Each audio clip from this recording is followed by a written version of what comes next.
Dulu, Dimas hanyalah karyawan biasa yang setiap akhir bulan selalu mengecek saldo dengan perasaan campur aduk.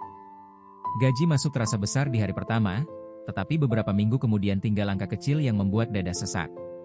Anehnya, beberapa tahun setelah itu, orang yang sama berhasil punya dana darurat 50 juta. Bukan karena menang trading, bukan karena kriptonik gila, dan bukan karena warisan, ini hasil dari cara baru memperlakukan uang. Bagi banyak orang, hidup terasa baik-baik saja selama gaji masih masuk, tetapi satu kabar buruk bisa langsung mengubah semuanya. Orang tua sakit, motor rusak, kontrakan naik, atau kantor tiba-tiba mengurangi karyawan. Masalahnya bukan hanya kejadian itu datang mendadak, tetapi karena tidak ada uang penyangga, saat tidak punya dana darurat, masalah kecil bisa berubah menjadi krisis besar.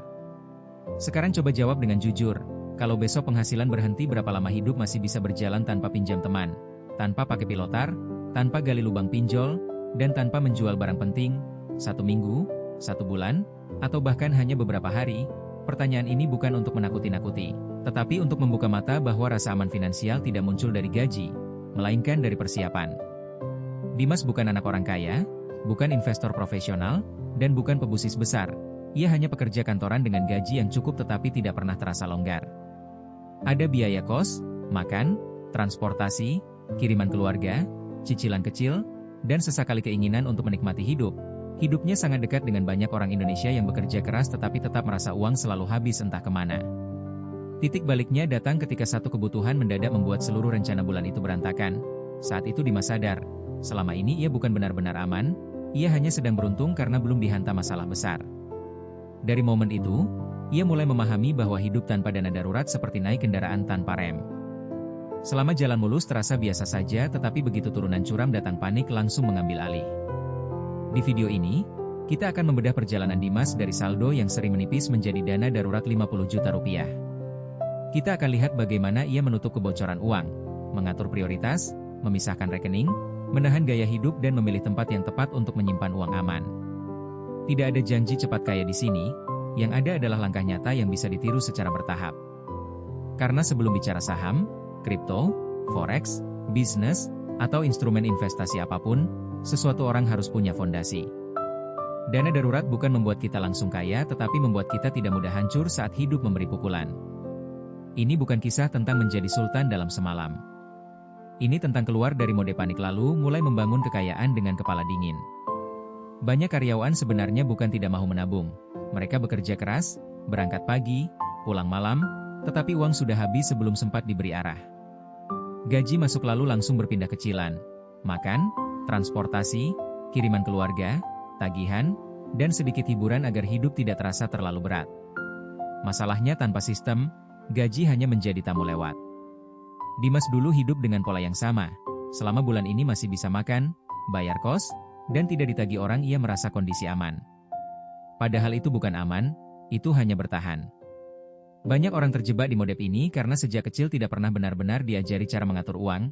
Yang diajarkan adalah cari kerja, dapat gaji lalu jalan hidup sepisannya. Masalah lain muncul ketika batas antara kebutuhan dan keinginan mulai kabur. Kopi harian terasa kecil, pesan makanan terasa wajar, langganan aplikasi terasa murah, check out barang diskon terasa sayang kalau dilewatkan. Satu transaksi memang tidak merusak hidup. Tetapi ketika semuanya berkumpul dalam sebulan, uang yang seharusnya menjadi dana darurat pelan-pelan hilang tanpa terasa. Yang lebih berbahaya, banyak orang ingin langsung masuk investasi sebelum punya pelindung. Mereka membeli saham, mencoba kripto, ikut sinyal trading, atau masuk forex karena ingin uang cepat bertumbuh. Padahal kalau uang yang dipakai adalah uang hidup, setiap pasar turun akan terasa seperti bencana. Investasi yang harusnya rasional berubah menjadi keputusan panik.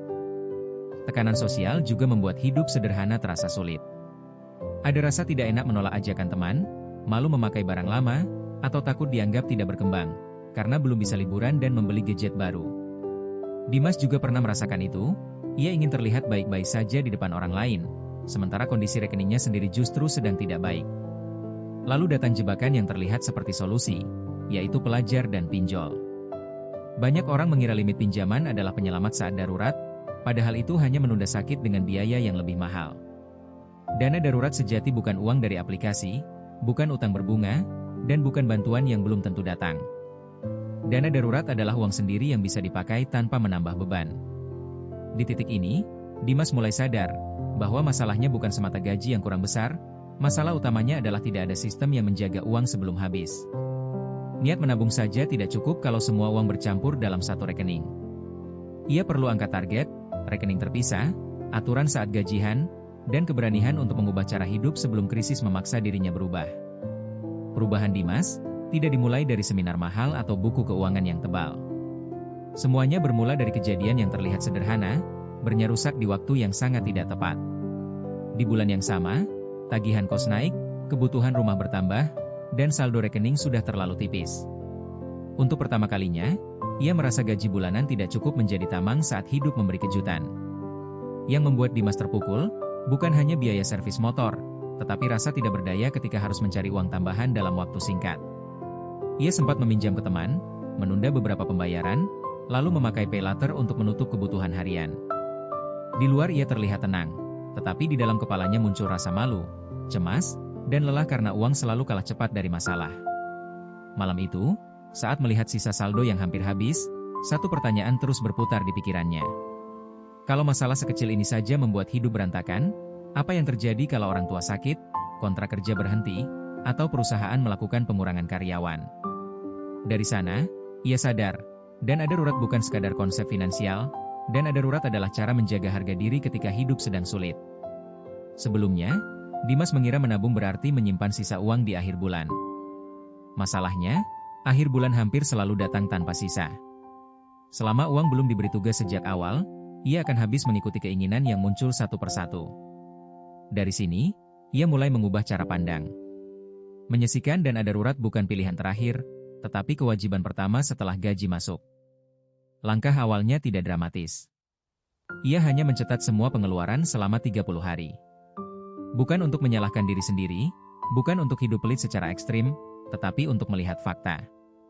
Setiap transaksi kecil ia tulis, mulai dari makan siang, ongkir makanan, kopi, bensin, parkir, sampai biaya aplikasi. Untuk pertama kalinya, uang yang dulu terasa hilang begitu saja mulai terlihat jejaknya. Dari catatan itu, Dimas menemukan 3 lubang besar. Pertama, belanja impulsif karena diskon dan rasa bosan. Kedua, cicilan konsumtif yang terlihat kecil tetapi terus mengikat gaji.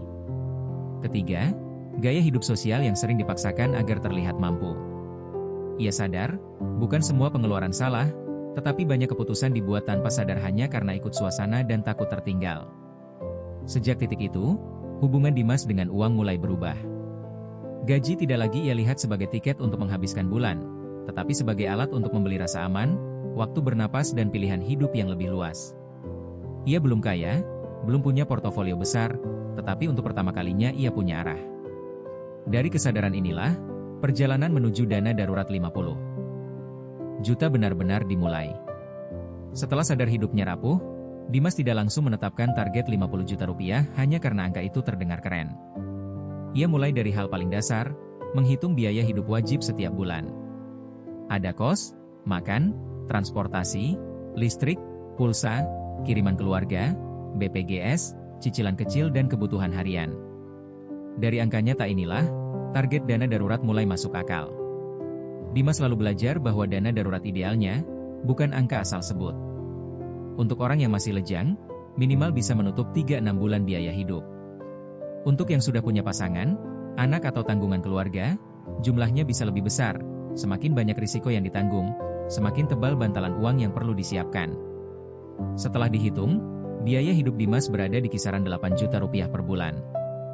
Maka target 50 juta berarti sekitar 6 bulan napas finansial. Angka itu bukan simbol kaya, bukan bahan pamer, dan bukan bukti sudah sukses. Bagi Dimas, 50 juta rupiah berarti waktu untuk berpikir jernih jika pekerjaan terganggu atau keluarga butuh bantuan mendadak. Dari sini, Dimas membuat aturan penting untuk dirinya sendiri. Sebelum mengejar cuan saham, kripto, forex atau bisnis sampingan, ia harus menyelesaikan fondasi dan ada darurat dulu. Bukan berarti investasi itu buruk, tetapi urutannya harus benar. Uang aman dipakai untuk bertahan, uang investasi dipakai untuk bertumbuh, dan uang spekulasi tidak boleh mengancam hidup. Agar target besar tidak terasa menekan, Dimas memecah 50 juta menjadi tangga kecil. Target pertama bukan 50 juta tetapi 1 juta. Setelah itu naik menjadi 5 juta, 10 juta, 25 juta, lalu mendekati angka penuh. Setiap tahap memberi rasa percaya diri bahwa perubahan finansial tidak harus dimulai dari langkah besar. Di awal, Dimas hanya mampu menyisihkan sekitar 10% dari gaji. Setelah ia menutup beberapa kebocoran, angka itu naik perlahan menjadi 20% bahkan lebih saat ada bulan yang ringan. Kuncinya bukan selalu menabung besar tetapi membuat prosesnya otomatis setiap gajian sebelum uang sempat kalah oleh godaan. Dimas juga tidak menipu dirinya dengan janji cepat. Ia tahu tiap orang punya gaji, beban keluarga, dan biaya hidup yang berbeda. Ada yang bisa mencapai 50 juta dalam 1 tahun, ada yang butuh 3 tahun atau lebih, tidak masalah. Yang penting, arah uangnya jelas, progresnya terlihat, dan hidup perlahan keluar dari rasa panik setiap kali masalah datang. Langkah pertama Dimas sangat sederhana. Ia memisahkan uang dana darurat dari rekening yang dipakai sehari-hari. Selama semua uang bercampur, otak selalu merasa saldo itu bebas dipakai. Setelah dipisah, muncul batas psikologis yang kuat. Uang aman tidak lagi terlihat seperti uang jajan, tetapi seperti benteng yang tidak boleh disentuh sembarangan. Setiap gajian, Dimas membuat aturan baru. Begitu gaji masuk, sebagian langsung dipindahkan ke rekening dana darurat, sebelum ia membayar gaya hidup. Ia tidak menunggu sisa akhir bulan, karena sisa seringkali hanya harapan kosong. Dengan cara ini, menabung tidak lagi bergantung pada mood, tetapi berjalan seperti tagihan wajib untuk masa depan. Setelah itu, Dimas mulai membersihkan biaya kecil yang selama ini bocor diam-diam. Ia mengecek aplikasi streaming, biaya admin, paket data berlebih, langganan yang jarang dipakai sampai cicilan kecil yang dulu terasa tidak berbahaya. Dari situ ia sadar, uang bukan hanya habis karena pembelian besar, tetapi juga karena potongan kecil yang dibiarkan hidup terlalu lama. Dimas tidak memilih hidup pelit sampai tersiksa. Ia tetap makan enak sesekali, tetap bertemu teman dan tetap memberi ruang untuk senang. Bedanya, semua diberi batas. Pesan makanan dikurangi, nongkrong dipilih yang masuk akal dan barang baru tidak langsung dibeli saat muncul keinginan. Ia belajar bahwa hemat yang bisa bertahan adalah hemat yang tetap manusiawi. Untuk mempercepat target, Dimas mencari tambahan penghasilan yang realistis. Ia tidak mengejar janji kaya cepat atau bisnis yang modalnya terlalu berat. Ia mulai dari hal kecil, menjual barang yang tidak terpakai, mengambil pekerjaan lepas, sesuai skill, dan membantu proyek sederhana di luar jam kantor. Uang tambahan itu tidak dinaikkan menjadi gaya hidup, tetapi langsung masuk ke dana darurat. Saat menerima bonus atau THR, Dimas juga mengubah kebiasaan lama. Dulu uang besar cepat berubah menjadi belanja besar, sekarang ia membaginya dengan lebih sadar. Sebagian masuk dana darurat, sebagian untuk kewajiban dan sebagian kecil untuk menikmati hasil kerja. Ia tetap memberi hadiah untuk diri sendiri, tetapi tidak mengorbankan perlindungan finansialnya. Setiap akhir bulan, Dimas mengecek progres tanpa menyiksa diri. Kalau target tidak tercapai, ia mencari penyebabnya bukan menyalahkan nasib. Kalau berhasil, ia menjaga ritme dan menaikkan standar sedikit demi sedikit. Dari sinilah, disiplin berubah menjadi sistem. Bukan sekali semangat lalu hilang, tetapi kebiasaan yang perlahan membawa saldo aman mendekati 50 juta. Setelah uang darurat mulai terkumpul, Dimas menghadapi pertanyaan baru, uang ini harus ditaruh di mana? Ia belajar bahwa dana darurat punya tugas berbeda dari investasi. Syarat utamanya, bukan return tinggi, melainkan mudah dicairkan, aman, dan nilainya tidak naik turun tajam. Uang ini harus siap ketika hidup butuh jawaban cepat. Dimas lalu membagi tempat penyimpanan dengan lebih rapi. Sebagian ia taruh di rekening bank terpisah agar bisa dipakai kapan saja. Sebagian lain, ia pertimbangkan di deposito fleksibel atau reksa dan pasar uang yang risikonya lebih rendah, selama ia paham cara kerja dan waktu pencairannya. Ia tidak asal ikut saran orang, karena dana darurat harus cocok dengan kebutuhan pribadi. Godaan terbesar datang ketika Dimas melihat orang lain pemercuan dari saham gorangan, kripto, forex, atau instrumen berisiko tinggi. Ia sempat berpikir, sayang sekali uang 50 juta hanya di AM. Tetapi ia sadar, kalau uang darurat ikut masuk ke aset yang bisa turun tajam, maka saat butuh uang, justru ia bisa terpaksa jual rugi. Itu bukan strategi, itu menambah risiko hidup. Dimas juga mulai memisahkan bahasa di kepalanya. Dan ada darurat bukan uang investasi. Uang investasi boleh naik turun karena tujuannya jangka panjang. Tetapi uang darurat harus stabil karena tugasnya melindungi hidup hari ini. Ketika dua tujuan ini dicampur, seorang bisa merasa sedang cerdas mengelola aset, padahal diam-diam sedang membuka pintu panik saat krisis datang. Ada satu kalimat yang dulu sering mengganggu Dimas, uang diam itu rugi.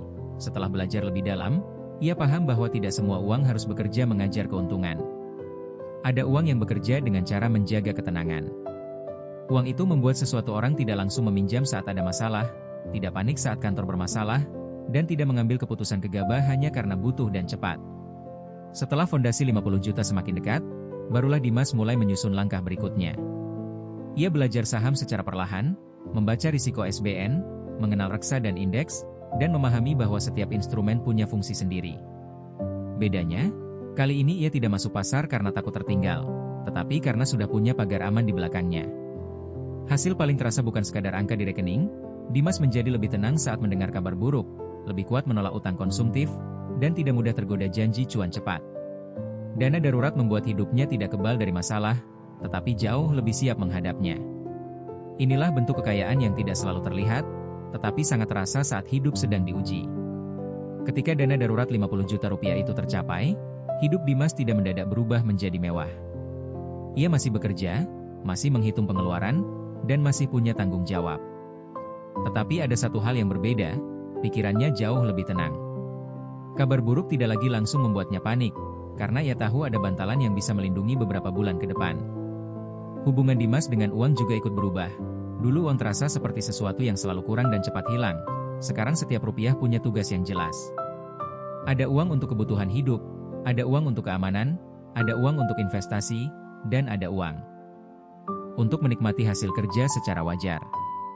Keuangan mulai terasa tertata bukan sekadar mengalir tanpa arah.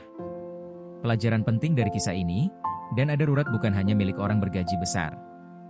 Gaji besar tanpa sistem tetap bisa habis, sementara gaji biasa dengan arah yang benar bisa membangun perlindungan. Mulainya tidak harus langsung jutaan. 1 juta pertama, 5 juta pertama, lalu 10 juta pertama, semua adalah bukti bahwa perubahan sedang bergerak. Transformasi finansial sering terlihat membosankan dari luar. Tidak ada cerita cuman ratusan persen, tidak ada flexing mobil baru, tidak ada gaya hidup yang membuat orang bertepuk tangan. Yang ada hanya disiplin saat gajian, mencatat pengeluaran, mendahan keinginan dan memilih hidup sedikit di bawah kemampuan. Justru kebiasaan sunyi seperti inilah yang sering menyelamatkan masa depan. Sebelum sesuatu orang bicara serius tentang saham, kripto, forex, trading, atau bisnis, ia perlu punya ruang aman lebih dulu. Dana darurat membuat keputusan tidak lahir dari rasa takut. Saat pasar turun, ia tidak buru-buru menjual aset. Saat ada kebutuhan mendadak, ia tidak langsung mencari utang. Kepala yang tenang adalah modal penting dalam membangun kekayaan. Sekarang giliran kamu ikut berdiskusi. Menurut kamu, tempat yang paling masuk akal untuk menyimpan dan aman itu apa? Rekening terpisah, reksa dan pasar uang, SBN, atau kombinasi beberapa instrumen? Dan kalau bicara saham besar seperti BRI, menurut kamu lebih cocok dijadikan aset jangka panjang setelah dana darurat aman, atau masih perlu strategi lain? Terima kasih sudah menonton sampai selesai. Kalau video ini membantu kamu melihat uang dengan lebih jernih, tekan like, bagikan ke teman atau keluarga yang sedang berjuang mengatur keuangan, dan tulis di komentar sudah sejauh mana dana darurat kamu terkumpul. Jangan lupa, subscribe channel Ruang Kaya, agar semakin banyak orang Indonesia naik kelas dalam literasi keuangan. Terima kasih sudah menonton sampai selesai.